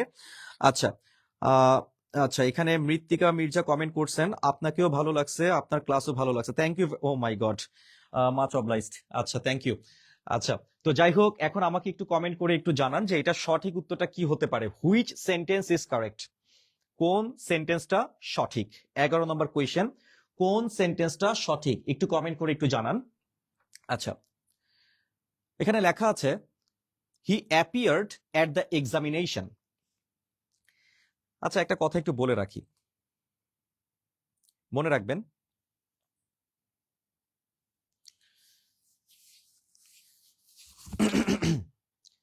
যখন আপনাকে সেন্টেন্স কারেকশন দিবে, সেন্টেন্স কারেকশনে যে 4টা অপশন থাকবে, 4টা অপশন একই টপিক থেকে দেয়া হয় না, এক একটা এক এক টপিক থেকে দেয়া হয়।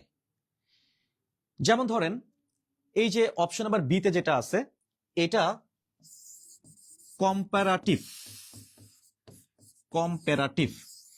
এই টপিকটা থেকে এই অপশনটা দেওয়া হয়েছে, ঠিক আছে? কম্পারেটিভ মানেই হচ্ছে কম্পারিজন অফ ডিগ্রিজ, যেমন positive degree, comparative degree, superlative degree. So এই কম্পারেটিভ অধ্যায়ের মধ্যে অনেকগুলো নিয়ম আছে, ডাবল কম্পারেটিভস আছে, যেমন এটা ডাবল কম্পারেটিভ থেকে দিয়েছে। তারপর মাল্টিপল কম্পারিজন আছে বা মাল্টিপল কম্পারেটিভস আছে, ওখান থেকেও দিতে পারে। ইললজিক্যাল কম্পারেটিভ আছে, ইললজিক্যাল কম্পারেটিভ থেকে অপশন দিতে পারে। সো কম্পারেটিভস এর মধ্যে কিন্তু অনেক এক্সক্লুসিভ কিছু প্রশ্ন আছে, কিছু রুলস আছে, যে কোনো রুলস থেকে কিন্তু আপনার কারেকশন দিতে পারে। সো আপনার ওগুলো জানা থাকতে হবে। আবার দেখেন এই যে অপশন নাম্বার ডি তে যেটা দেখতে পাচ্ছেন, এই যে গট, এটা দেয়া হয়েছে পজিটিভ ভার্ব থেকে। কোত্থেকে দেয়া হয়েছে? এটা দেয়া হয়েছে পজিটিভ ভার্ব, ঠিক আছে? কোত্থেকে দেয়া হয়েছে? পজিটিভ ভার্ব, যেটাকে আমরা বাংলায় বলি হচ্ছে প্রযোজক ক্রিয়া।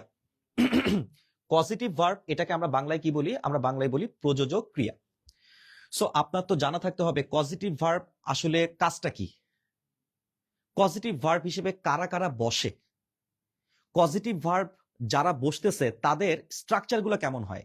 যেমন গেট পজিটিভ কখন বসে, গেট পজিটিভের পরে ডুয়ার থাকলে কি হবে, রিসিভার থাকলে কি হবে।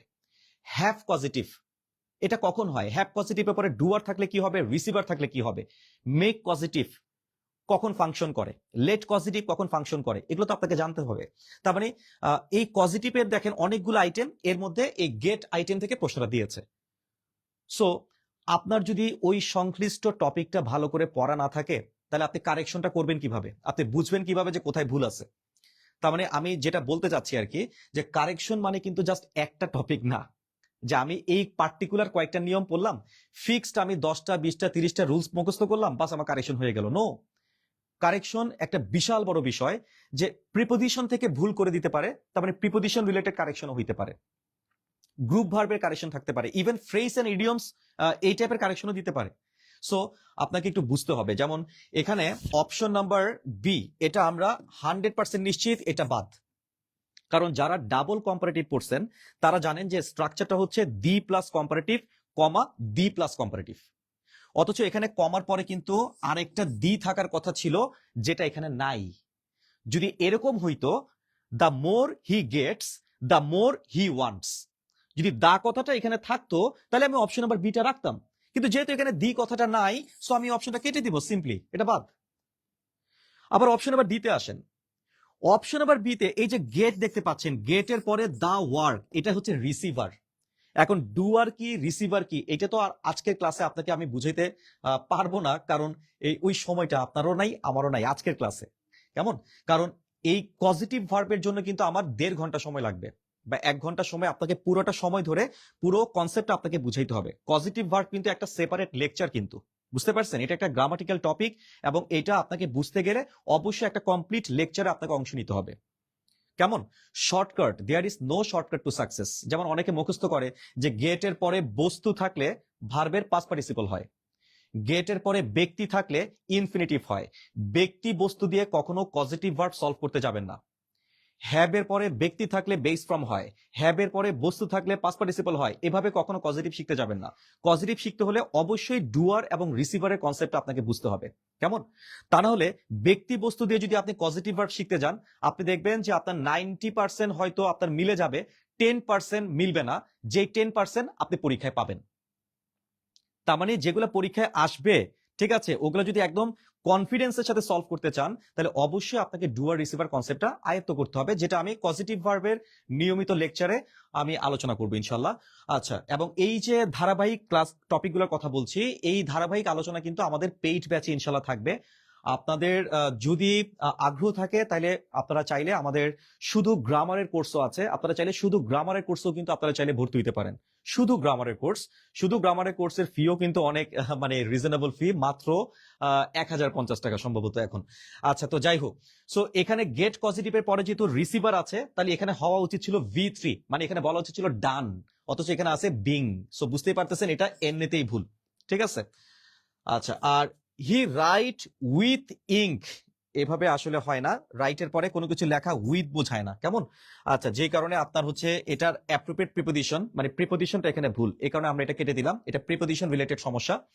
অ্যাপ্রোপ্রিয়েট প্রিপোজিশন আরো একটা আছে, এই যে অপশন নাম্বার এ, এটা কারেক্ট। পরীক্ষায় অংশগ্রহণ করা অর্থে অ্যাপিয়ারের পরে কিন্তু অ্যাট বসাইতে হয়, অ্যাপিয়ার অ্যাট। অ্যাপিয়ার অ্যাট মানেই হচ্ছে কোনো কিছুতে অংশ নেয়া। অ্যাপিয়ার অ্যাট এক্সামিনেশন মানে হচ্ছে পরীক্ষায় অংশ নেয়া। বিষয়টা বুঝতে পেরেছেন? তাহলে সঠিক উত্তর কোনটা বলেন দেখি, অপশন নাম্বার এ, এটা প্রিপোজিশন রিলেটেড প্রবলেম ছিল। সো বুঝতেই পারতেছেন কোনো অপশনের সাথে কোনো অপশনের কোনো মিলই নাই। অপশন এ এর সাথে অপশন বি এর কোনো মিল নাই, অপশন বি এর সাথে অপশন সি এর কোনো মিল নাই, অপশন সি এর সাথে অপশন ডি এর কোনো মিল নাই। এই যে পুরো উল্টাপাল্টা এক একটা অপশন এক এক টপিক থেকে দেওয়া হয়, এটাই হচ্ছে কারেকশন। তার মানে বুঝতেই পারতেছেন, আপনাকে যখনই কারেকশন রিলেটেড কোনো প্রশ্ন দিবে, মাথায় নিয়ে নিবেন যে কারেকশন মানে কিন্তু ওই 10-20টা রুলস না, কারেকশন মানে পুরো all over English grammar and মানে গ্রামার কি সহজ কথায়, অ্যান্ড ভোকাবুলারি সেগমেন্টস। কেমন? তো এই জন্যে আপনাদেরকে আমি একটা সাজেশন দিতে পারি, যে আমাদের যে ইউটিউব চ্যানেলটা আছে, জব মাস্টারের একটা ইউটিউব চ্যানেল আছে, তো ওখানে গিয়ে আপনারা সেন্টেন্স কারেকশনের উপর আমার একটা ক্লাস আছে, যদি পসিবল হয় আপনারা ওই ক্লাসটা একটু করে ফেলেন, ঠিক আছে? আশা করি কাজে আসবে। আচ্ছা, এবার আসেন কোয়েশ্চেন নাম্বার 12, আরো একটা কারেকশন আমাদের সামনে চলে আসছে। আচ্ছা, বলেন দেখি, দেখেন একটার সাথে আরেকটা কোনো মিল নাই কিন্তু, ঠিক আছে, একটার সাথে আরেকটা কোনো মিল নাই, এক অপশনের সাথে আরেকটা অপশনের কোনো মিল নাই। আপনারা আমাকে একটু বলেন যে কোনটা সঠিক উত্তর আপনাদের কাছে মনে হচ্ছে। খুব দ্রুত আমাকে একটু কমেন্ট করে জানান যে কোনটা সঠিক উত্তর আপনাদের কাছে মনে হচ্ছে। কেমন? এভরিওয়ান, 12 নম্বর কোয়েশ্চেন। আচ্ছা, এভরিওয়ান 12 নম্বর প্রশ্ন। আচ্ছা, কে আর সুজন কমেন্ট করেছেন in ink, thank you very much, এটা আগের প্রশ্ন ছিল। আচ্ছা, মৃত্তিকা লিখছেন একই বাক্যে ডাবল কম্পারেটিভ হয় না, থ্যাংক ইউ। আচ্ছা, কে আর সুজন লিখেছেন বিং ডান হবে না, আচ্ছা থ্যাংক ইউ। মোসাম্মদ বর্ষা লিখেছেন নেট প্রবলেম, ওকে। আচ্ছা, আশা করি নেট প্রবলেম সলভ হয়ে গেছে। আমাদের এখানে আলহামদুলিল্লাহ এখন পর্যন্ত কোনো নেট প্রবলেম নেই, আমাদের এখানে কোনো নেট প্রবলেম এখন পর্যন্ত নেই। আশা করি আপনারা সঠিকভাবেই ক্লাসটা করতে পারতেছেন। ওকে, এবার আমাকে একটু বলেন তো এখানে সঠিক উত্তর কোনটা। He succeeded to win the prize. আচ্ছা, he succeeded to win the prize, he can not pronounce the word. আচ্ছা, see the word in the dictionary, we got up in dawn. So এর মধ্যে একটা জিনিস মনে রাখবেন। আচ্ছা, এখানে আপনারা কোনটা সঠিক ঘোষণা করতেছেন একটু কমেন্ট করেন দেখি, একটু কমেন্ট করেন। আচ্ছা, এখানে সুজন কমেন্ট করছেন, সঠিক উত্তর হচ্ছে বি, যে এটা বলেছেন, থ্যাংক ইউ। বর্ষা কমেন্ট করেছেন বি, মৃত্তিকাও কমেন্ট করছেন B, thank you very much, thank you very much, thank you. ঠিক আছে, thank you very much. Okay, আচ্ছা, okay, wonderful, wonderful. Wonderful, thank you very much, thank you very much. All right, all right, all right. আচ্ছা, তো আমরা দেখতে পাচ্ছি এখানের মধ্যে 12 নম্বরের আপনারা কি করে বুঝলেন যে অপশন নাম্বার বি সঠিক? থ্যাংক ইউ, সবার উত্তর সঠিক হয়েছে। এখানে সঠিক উত্তর হচ্ছে অপশন নাম্বার বি। আচ্ছা, he can not pronounce the word. ঠিক আছে, ক্যান নটের পরে তো একটা বাট ইউজ করতে হয়, তাই না? সো এখানে ক্যান নটের পরে বাটটা নাই। Sorry sorry sorry sorry sorry sorry, এটা সঠিক, এটা সঠিক। আমি কি বলতেছি, এটা সঠিক।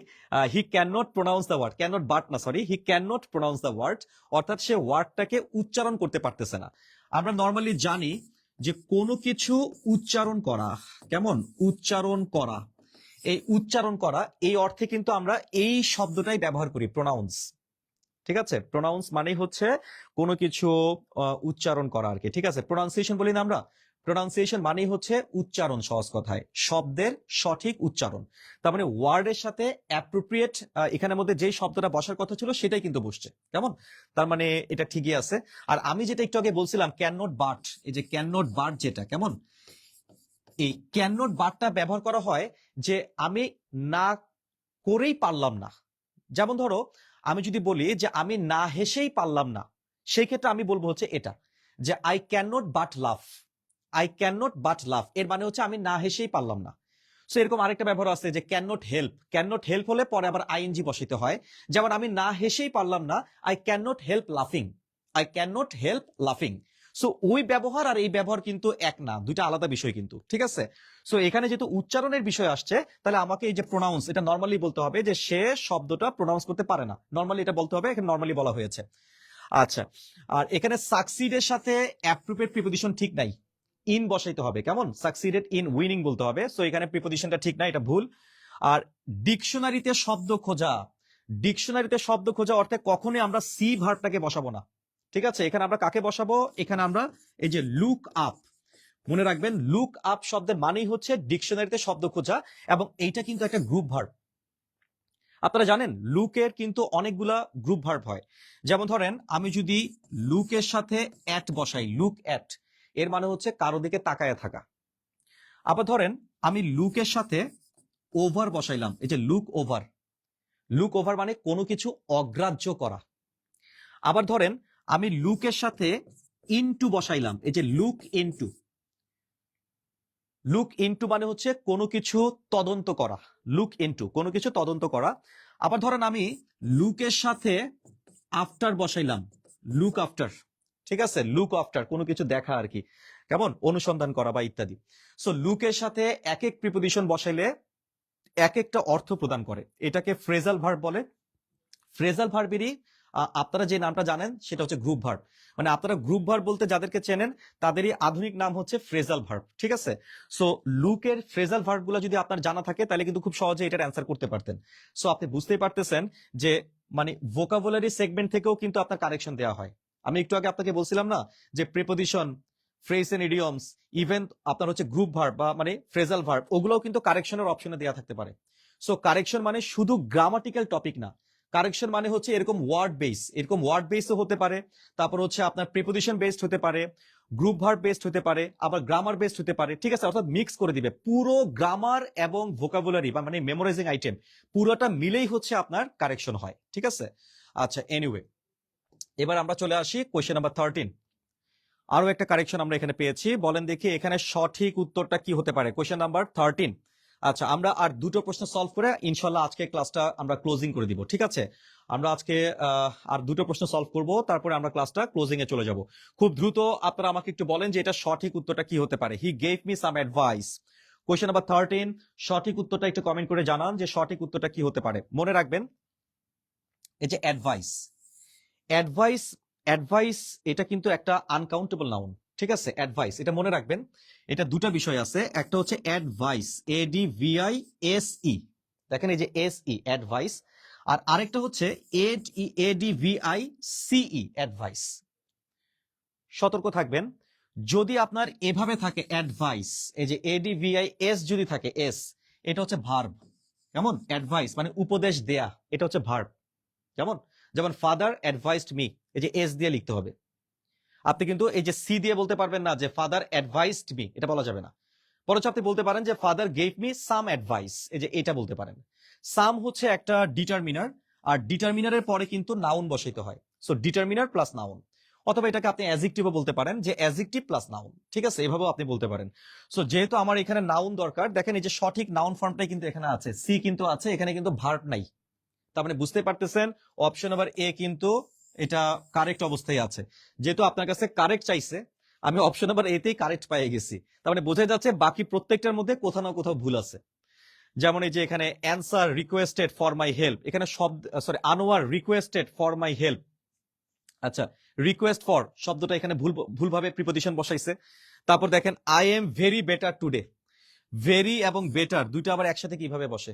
ঠিক আছে, আচ্ছা। তারপর দেখেন হি টুক ন্যাপ, ন্যাপের আগে কিন্তু আপনাকে আর্টিকেল বসাইতে হয়। ন্যাপ, টুক আর ন্যাপ এভাবে বলতে হবে আপনাকে। ন্যাপ মানেই হচ্ছে আপনার সাময়িক বিশ্রাম, তাই না, হালকা বিশ্রাম। সো এখানে আর্টিকেল মিসিং আছে, তার মানে আর্টিকেল থেকেও আপনার কারেকশন দিতে পারে। বিষয়টা বুঝতে পেরেছে? তো যাই হোক, আমরা আরেকটা প্রশ্ন একটু সলভ করবো, কোয়েশ্চেন নাম্বার 14। আচ্ছা, এইটা আমি যেহেতু অলরেডি ন্যারেশন নিয়ে আলোচনা করেছি, সো আপনারা আমাকে জাস্ট বলেন যে এটা সঠিক উত্তরটা কি হতে পারে। এতক্ষণ তো আপনারা ক্লাস করলেন, এখন নিজে নিজে একটা উত্তর দেন যে এই প্রশ্নের সঠিক উত্তরটা কি হতে পারে। ঠিক আছে, একটু কমেন্ট করে আমাকে একটু জানান এই প্রশ্নের সঠিক উত্তরটা কি হতে পারে, একটু কমেন্ট করে আমাকে একটু জানান। Question number 14, everyone comment please, everyone আমাকে কমেন্ট করে জানান যে এটার সঠিক উত্তরটা কি হতে পারে। দেখেন, Arif told us that he had waited an hour. আচ্ছা, একটা বিষয়, এইটা তো ইনডিরেক্ট স্পিচে আছে, তাই না? আপনাদেরকে একটা টেকনিক শিখাইছিলাম, মনে আছে? দেখেন, এই যে এই অংশটা তো মূলত ইনভার্টেড কমার মধ্যে থাকবে, তাই তো? এটা তো ইনভার্টেড কমার মধ্যে থাকবে। ডিরেক্ট স্পিচে যেহেতু আপনার কাছে ডিরেক্ট স্পিচ চাইছে, ডিরেক্ট স্পিচে এই অংশটুকু ইনভার্টেড কমার মধ্যে চলে যাবে। তো দেখেন, এইটা যেহেতু পাস্ট পারফেক্ট টেন্সে আছে, পাস্ট পারফেক্ট টেন্স, নর্মালি আমরা জানি ইনভার্টেড কমার মধ্যে যদি প্রেজেন্ট টেন্স থাকে তাহলে ইনডিরেক্ট স্পিচে পাস্ট ইনডিফিনিট টেন্স হয়। এটা হচ্ছে রুলস, তাই না? রুল তো আপনারা পড়ছেন যে ইনভার্টেড কমার মধ্যে যদি প্রেজেন্ট ইনডিফিনিট টেন্স থাকে, কমা উঠে গেলে পাস্ট ইনডিফিনিট টেন্স হয়ে যায়। কিন্তু ইনভার্টেড কমার মধ্যে যদি পাস্ট ইনডিফিনিট টেন্স থাকে তাহলে কমা উঠে গেলে পাস্ট পারফেক্ট টেন্স হয়ে যায়। তার মানে এখানে যদি প্রেজেন্ট টেন্স থাকে তাহলে এটা হবে পাস্ট টেন্স, আর এটা যদি পাস্ট টেন্স থাকে তাহলে এটা হবে পাস্ট পারফেক্ট টেন্স। তার মানে বোঝাই যাচ্ছে যেহেতু এটা পাস্ট পারফেক্ট টেন্সে আছে, অবশ্যই ইনভার্টেড কমার মধ্যে পাস্ট টেন্স লাগবে, মানে পাস্ট ইনডিফিনিট টেন্স লাগবে।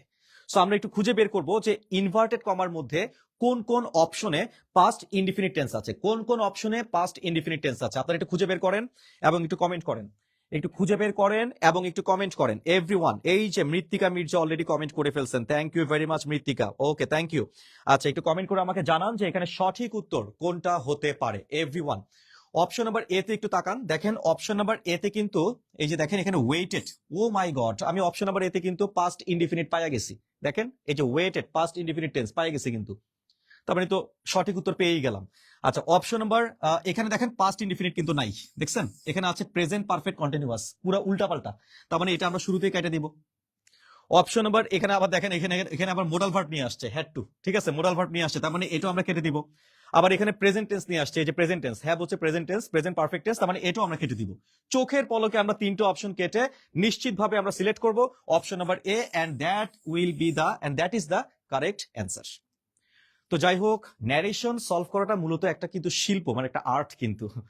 আপনি যদি আমাদের ন্যারেশনের ক্লাসগুলো করেন, আমাদের পেইড ব্যাচে ন্যারেশনের যে ক্লাসগুলো অনুষ্ঠিত হবে সামনে, ঠিক আছে, আমি তো আগেই বলেছি আমাদের পেইড ব্যাচে কিন্তু ভর্তি চলছে।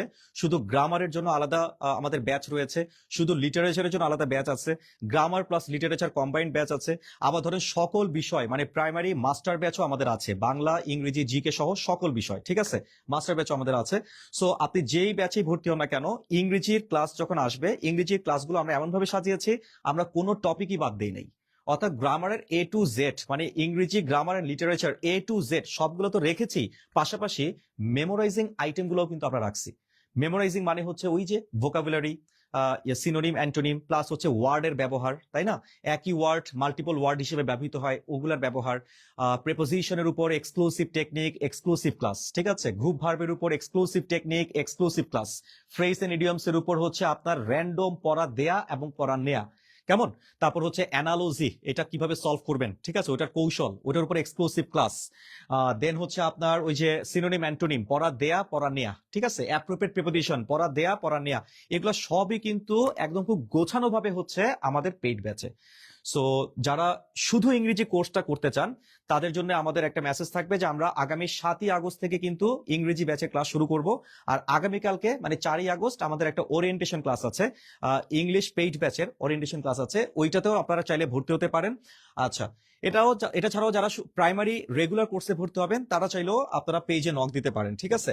আচ্ছা, এনিওয়ে, আজকের ক্লাসের লাস্ট কোয়েশ্চেন, কোয়েশ্চেন নাম্বার 15, একটু কমেন্ট করে আমাকে জানান, বলেন দেখি এখানে সঠিক উত্তরটা কি হতে পারে। আজকের ক্লাসের লাস্ট কোয়েশ্চেন নাম্বার 15, সঠিক উত্তরটা একটু আমাকে বলেন। সাম children were helping the wounded man. আমি তো আপনাদেরকে ভয়েস চেঞ্জের টেকনিক শিখাই দিয়েছিলাম, মনে আছে? ভয়েস চেঞ্জের টেকনিক কি ছিল? আপনারা দেখতে পাচ্ছেন এখানে আছে ওয়ার হেল্পিং, দেখছেন এই যে ওয়ার হেল্পিং। বলেন তো ভাইরা এটা কোন টেন্সে আছে? আমরা দেখতে পাচ্ছি এটা পাস্ট কন্টিনিউয়াস টেন্সে আছে, তাই তো? আচ্ছা, পাস্ট কন্টিনিউয়াস টেন্সকে যখন আপনারা প্যাসিভ ভয়েস করবেন তখন অবশ্যই এই যে ওয়াজ বা ওয়ার এটার পরে অবশ্যই বিং প্লাস ভি3 বসাবেন, বিং প্লাস ভি3। আমি দেখতে পাচ্ছি এটা পাস্ট কন্টিনিউয়াস টেন্সে আছে। আর পাস্ট কন্টিনিউয়াস টেন্সকে যদি আপনারা প্যাসিভ ভয়েস করেন তাহলে অপশন থেকে খুঁজে বাইর করবেন যে কোন কোন অপশনে ওয়াজ বা ওয়ার এর পরে ভি3 আছে, মানে বিং প্লাস ভি3 আছে, মানে ওয়াজ বিং প্লাস ভি3 অথবা ওয়ার বিং প্লাস ভি3। কোন কোন অপশনে ওয়াজ বা ওয়ার এর পরে ভি3 আছে সেই অপশনগুলো আপনাকে খুঁজে বের করতে হবে। তো আমি একটু দেখি যে অপশন নাম্বার এ তে আছে কিনা। দেখেন অপশন নাম্বার এ তে কিন্তু বিং কিন্তু নাই, দেখেন এখানে কিন্তু ওয়াজ বা ওয়ার এর পরে বিং নাই। আমাদের অবশ্যই বিংটা লাগবে, যে বিং লাগবে, বিং। পাস্ট কন্টিনিউয়াস টেন্সকে প্যাসিভ করার নিয়মই হচ্ছে অবশ্যই বিং লাগবে, তারপরে ভি3 লাগবে, ওয়াজ বা ওয়ার এর পরে বিং প্লাস ভি3। অপশন নাম্বার এ তে এটা নাই, তার মানে অপশন নাম্বার এ আমরা কি করব, কেটে দিব, কেমন?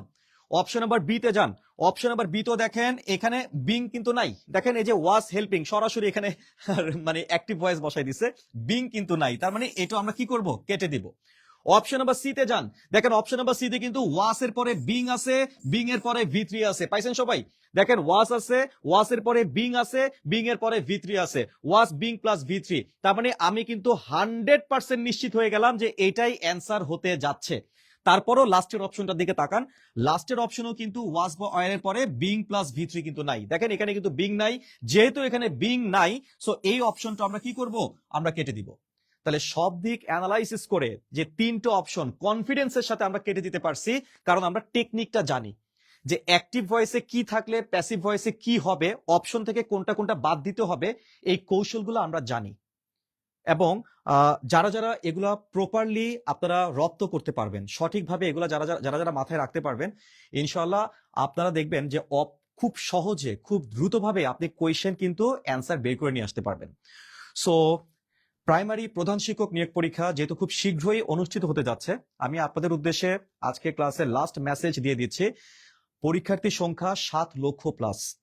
এই 7 লক্ষের মধ্যে একদম লিমিটেড 1100-র মতো, মানে হয়তো প্রধান শিক্ষকের পদ এখানে ঘোষণা দেওয়া হয়েছে 1100-র কাছাকাছি আর কি। তার মানে একটা পদের এগেনস্টে 600 প্লাস ক্যান্ডিডেট কিন্তু ফাইট করতেছে। তাহলে কি পরিমাণ প্রতিযোগিতাপূর্ণ একটা পরীক্ষা হতে যাচ্ছে এটা আপনারা নিজেরাও রিয়েলাইজ করতে হয়তো অনেকে পারতেছেন না, বাট অনেকে পারতেছেন। যারা যারা রিয়েলাইজ করতেছেন যে এটা খুবই খুবই কম্পিটিটিভ একটা প্রতিযোগিতামূলক একটা পরীক্ষা অনুষ্ঠিত হতে যাচ্ছে, তাহলে প্রশ্নটাও কিন্তু যুগের সাথে তাল মিলিয়ে আরো বেশি স্ট্যান্ডার্ড হবে। কিন্তু 2012 সালে সর্বশেষ প্রধান শিক্ষক নিয়োগ পরীক্ষা অনুষ্ঠিত হয়েছিল। এখন 2012 সালের যে কোয়েশ্চেন মেকিং সেন্স আর এখন কিন্তু 2026 সাল রানিং। সো 2026 সালের কোয়েশ্চেন মেকিং সেন্স কিন্তু একরকম হবে না, এটা আপনাকে একটু বুঝতে হবে। সো টপিক হয়তো সেম থাকবে, কারণ গ্রামার তো আর চেঞ্জ করা যায় না। আপনি কি ভয়েসের রুল চেঞ্জ করতে পারবেন? আপনি কি ন্যারেশনের রুল চেঞ্জ করতে পারবেন? পারবেন না। কিন্তু এখান থেকে হয়তো প্রশ্নগুলোকে ঘুরাই দিতে পারবেন, মানে আপনি টেকনিকে বা কনফিউজিং প্রশ্নের অপশন সেট করতে পারবেন। ওই সময় হয়তো একটু কম কনফিউজিং অপশনযুক্ত প্রশ্ন দেওয়া হতো, বাট এখন সময়টা অনেক আধুনিক, প্রতিযোগীর সংখ্যাও অনেক অনেক বেশি, এবং যারা কোয়েশ্চেন মেক করবেন তারা আগের থেকেও অনেক অনেক অনেক বেশি অভিজ্ঞ এবং দক্ষতা সম্পন্ন। সো এবারের যে পরীক্ষাটা হবে, সো ওটা মাথায় অবশ্যই রাখবেন যে আপনাকে কিন্তু শিক্ষক হিসেবে নিয়োগ দেওয়া হচ্ছে। সো আপনাকে যাচাই বাছাই করার জন্য প্রশ্নগুলো কিন্তু সেই মানেরই করার চেষ্টা করবে এই বছর, ঠিক আছে? তো এই জন্য আমার পরামর্শ থাকবে ইংরেজিতে সর্বোচ্চ গুরুত্ব দিবেন। শুধু ইংরেজি কেন, বিশেষভাবে ইংরেজি এবং গণিত, এই দুটা বিষয় একটু বেশি বেশি আপনি একটু জোর দেন, কারণ গণিতের এক একটা অঙ্ক কিন্তু একাধিক নিয়মে করা সম্ভব। সম্ভব না? অবশ্যই সম্ভব, তাই তো? ঠিক একইভাবে ইংরেজিও কিন্তু অনেকটা গণিতের মতোই, যে একই রুল কিন্তু ভিন্ন ভিন্ন প্যাটার্নে ঘুরিয়ে ঘুরিয়ে কনফিউজিং করে আপনার প্রশ্ন সেট করাটা সম্ভব, এবং এভাবে প্রশ্ন করা যায় কিন্তু। তো সেটার জন্য আপনাকে কিন্তু একটু গভীরভাবে প্রিপারেশন নিতে হবে, A to Z প্রিপারেশন নিতে হবে। তো এই প্রিপারেশনের জন্য আমরা জব মাস্টার কর্তৃপক্ষ আপনাদের জন্য সবসময় আমরা দরজা খোলা রেখেছি। যদি আপনারা মনে করেন যে আমরা আপনাদেরকে হেল্প করতে পারবো, আমাদের প্রতিটা শিক্ষক যাদের এক্সপিরিয়েন্স ন্যূনতম 10-12 বছর থেকে শুরু করে সর্বোচ্চ 22 বছর পর্যন্ত এক্সপিরিয়েন্স আছে আমাদের টিচারদের, তো তারা তাদের সর্বোচ্চ অভিজ্ঞতা দিয়ে, দক্ষতা দিয়ে এই জনপ্রিয় শিক্ষকবৃন্দ ইনশাল্লাহ আপনাদেরকে একদম প্রপার একটা গাইডলাইন দিতে পারবেন। তো যদি আপনারা এটা বিশ্বাস করেন, তাহলে আমাদের আমাদের আমাদের হেল্পের জন্য আপনারা আমাদের হোয়াটসঅ্যাপ নাম্বারে যোগাযোগ করতে পারেন, অথবা আমাদের পেজে নক দিতে পারেন। That's it. আর যদি আপনি মনে করেন যে না, আপনার আর্থিকভাবে আপনি খুবই দুর্বল, কোনো সমস্যা নেই, আমাদের এই ক্লাসগুলো আপনি ফলো করেন, আমাদের ইউটিউব চ্যানেলটা ভিজিট করেন, ওখানেও আমরা অনেকগুলো ক্লাস আপলোড করেছি। আশা করা যায় সেখান থেকে আপনি কিছু না কিছু উপকার অবশ্যই পাবেন। তো আজকে আলহামদুলিল্লাহ এতটুকু পর্যন্ত রাখছি। আর আপনাদের আরেকটা ঘোষণা দিয়ে রাখি, আজকে ঠিক যেভাবে আপনি একটু ইংরেজি প্রশ্ন বিশ্লেষণমূলক ক্লাস পেয়েছেন, ঠিক একই প্যাটার্নের ক্লাস নিয়ে আগামীকালকে রাত 9টায় হাজির হচ্ছেন আমাদের বাংলা বিভাগের বিভাগীয় প্রধান জনাব নিয়ামুল আনাম বিশ্বাস স্যার। তার মানে আগামীকালকে রাত 9টায় অনুষ্ঠিত হবে প্রাইমারি প্রধান শিক্ষক নিয়োগ পরীক্ষার বিগত বছরগুলো থেকে বাছাইকৃত সেরা সেরা গুরুত্বপূর্ণ বাংলা প্রশ্নের বিশ্লেষণমূলক ক্লাসটা নেবেন নিয়ামুল আনাম বিশ্বাস স্যার। তো সবাই ভালো থাকবেন, সুস্থ থাকবেন। আচ্ছা, আসসালামু আলাইকুম।